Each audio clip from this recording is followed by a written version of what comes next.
Han debuterede som 17-årig for Brøndby, og et år senere så tog han springet til den tyske Bundesliga. Alt kørte på skinner for stortalentet Denis Kagawa. Men så begyndte et sandt skadesmareridt. Vi har besøgt den nu 24-årige Kagawa, der i dag kæmper for at finde formen og ikke mindst en ny klub. Jeg er i hvert fald ikke i tvivl om, at jeg nok skal komme tilbage på topniveau igen. Denis Kagawa, et af sin årgangs største talenter og Bundesliga-spiller i en alder af bare 18 år. Fremtiden tegnede lovende for venstrebacken. Fastmand på ungdomslandsholdene og debut for Brøndbys bedste mandskab som 17-årig. Det gik jo pludselig stærkt. Jeg havde trænet med førsteholdet i et par uger, og fik så at vide, at jeg skulle starte ind mod AB. Så det var selvfølgelig en stor drøm, som der gik i opfyldelse for mig der. Det blev til 7 Superliga-kampe i sæsonen 2002-2003, inden uheldet begyndte at ramme forsvarsspilleren.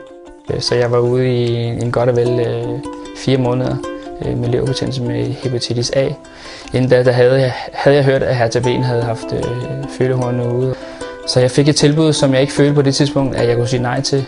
Jeg var knap 19 år, inden jeg tog til Tyskland. Der gik 3 måneder, så fik jeg min debut på hjemmebane mod Bayern München foran 60.000 tilskuere.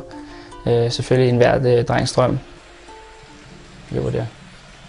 Hvordan er det så at se? Ja, det er selvfølgelig helt vildt sjovt. Det giver lidt kriller i maven. Det var en kæmpe oplevelse for mig. Så det er da helt klart noget, man rigtig gerne vil prøve igen. Efter en god start i Bundesligaen røg Kagawa ud i kulden, da den nye træner ikke var begejstret for hans fodboldkvaliteter. Så jeg valgte at lade mig blive udlejet til Dresden. Det gik super godt. Startede med at score 4 mål på 4 kampe. Kommer nu her med mål. Wieder den Posten. Fast schon vorweg auf Denis Kagawa. Leihgabe von Hertha BSC mit seinem Einstand in Dresden 2-0. Det vækker rigtig gode minder faktisk for Dresden. Det var en super tid, jeg havde der. Efter et succesfuldt år i 2. Bundesliga hos Dynamo Dresden, var Kagawa parat til at vende tilbage til Hertha Berlin for at kæmpe om pladsen som venstre bak. Men Bundesliga-kampe var lige pludselig langt væk, da han sprængte sin højre akillessene 2 gange. Det var en stor operation, jeg skulle igennem. Det tog faktisk 2 timer og 20 minutter. Og efter operationen der sagde de, at jeg ikke skulle regne med at komme til at spille på høj plan igen. Men jeg tænkte, at der skulle mere til for at slå mig ud, og jeg har jo så bevist det modsatte. Efter 16 måneder faktisk tog det mig at komme tilbage. Så det var grunden til, at jeg tog tilbage til Danmark. Igen, det var faktisk for at kickstarte min karriere. Kagawa var i 2 sæsoner fastmand i FC Nordsjælland, inden han i vinter drog til Aarhus.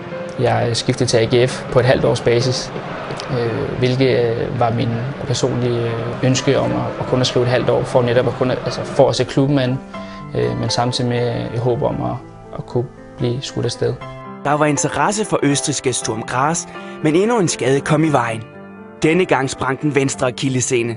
Kagawa er nu i fuld gang med genoptræningen, og trods den store modgang for forsvarsspilleren med de filippinske rødder, har han stadig mod på fodboldtilværelsen. Jeg ved, at jeg til januar er 110% klar til at køre med en opstart, men håber selvfølgelig, at jeg inden da kan nå at spille noget bold. Så det er helt klart det, som er motivationen. Og Brøndby har givet Denis Kagawa lov til at træne med indtil starten af næste år, og så håber forsvarsspilleren, at han har fundet en ny klub til det tidspunkt.